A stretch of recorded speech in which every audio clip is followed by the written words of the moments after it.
Un saluto da Vincenzo e dalla bottega Arte Presepiale Salomone e ben ritrovati a tutti i leader e compagni di community del nostro Patreon Black Magic Night.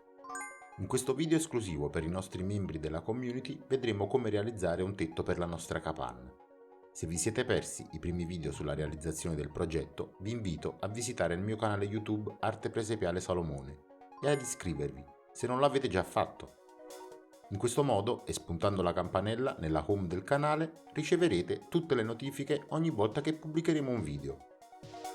Il progetto della capanna, suddiviso nei vari blocchi, procede spedito e attraverso i nostri passo passo volevo offrirvi una visione d'insieme sulle principali tecniche di lavorazione del polistirene.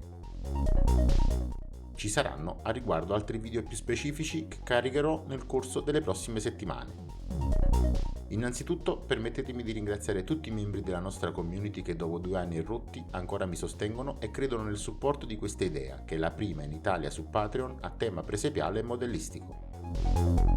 Per poter ottenere un tetto realistico ho iniziato a prendere le misure del pannello con profondità a piacere semplicemente su di un lato dello spiovente, fissando il pannello di polistirene da 2 cm momentaneamente con dei chiodi, che verranno rimossi e riutilizzati più avanti prima del fissaggio definitivo.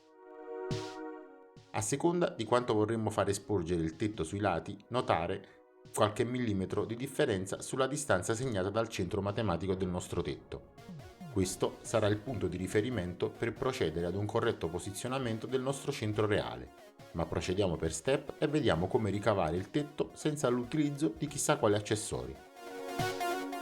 Ho utilizzato la visione naturale della camera per permettervi di osservare con una buona angolazione le fasi che ci sono dietro il progetto della capanna e spero possiate notare i vari passaggi in maniera semplice ed intuitiva. Per qualsiasi chiarimento o curiosità in merito a questa lavorazione scrivetemi nei commenti e sarò felice di rispondervi qui sotto oppure nella nostra community Facebook all'interno del nostro gruppo Workshop Arte Presepiale Salomone. Grazie all'utilizzo della squaradelle ho così potuto ricavare la diagonale esatta del centro reale e con la penna mi sono segnato i punti di inserzione per le altre 2 linee che mi aiuteranno a trovare, tra virgolette, la stessa angolazione per tutta la lunghezza del tetto. In questo modo, con un unico pannello ed un unico taglio, avremo la possibilità di ottenere 2 spioventi con il minimo spreco di materiali e molto rapidamente.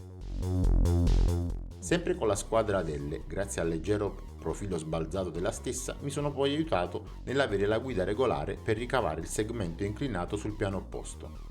Vi invito a fare qualche prova su dei pannelli di scarto prima di cimentarvi direttamente alla creazione del tetto, che potrà essere in questo modo utilizzato per qualsivoglia inclinazione ed angolo. Lo scopo della community infatti è quello di fornirvi strumenti e piccole skill date dai miei errori e dai miei tentativi in bottega e condividerli con tutti voi, alla ricerca di soluzioni sempre performanti e pratiche. Se avete altri modi per ricavare i tetti e su come ricavare gli angoli di lavoro, fatemelo sapere nei commenti. Mi farà molto piacere commentarli e discuterli insieme. Al momento del taglio vi consiglio di utilizzare una lama ben affilata ed un cutter a lama grossa. Il primo taglio mi servirà come taglio esplorativo, assicurandomi che la punta e parte della lama penetrino tutto il pannello, in modo da assecondare le guide delle 2 linee. Solo in un secondo momento poggerò il pannello sul piano ed eseguirò il taglio in maniera morbida e cercando di sbavare il meno possibile, in modo che il tetto abbia nella sua parte centrale un taglio pulito.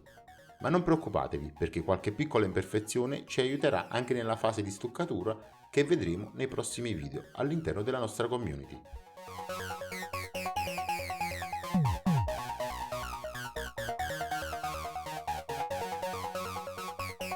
Un tetto spiovente come questo presenta le stesse regole geometriche e fisiche di un arco, quindi al centro verranno esercitate le principali spinte di carico.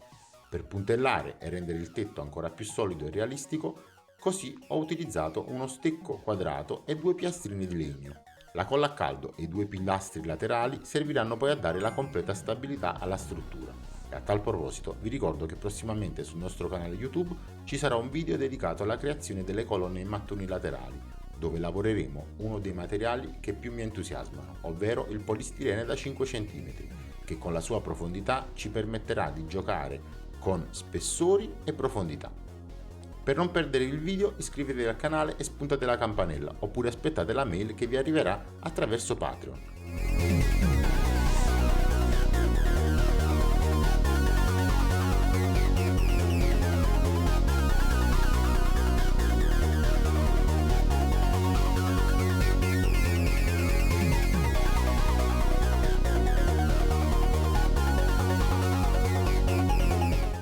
Spero che questo video vi sia piaciuto.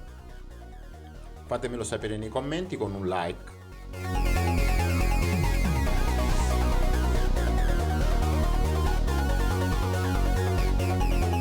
Vi ricordo comunque l'appuntamento sabato per il nostro secondo corso online sulla realizzazione di un presepe in stile napoletano 700 con tecnica mista.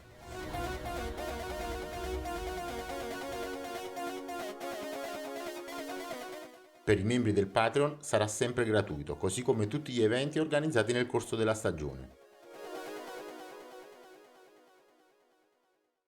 Ciao e al prossimo video!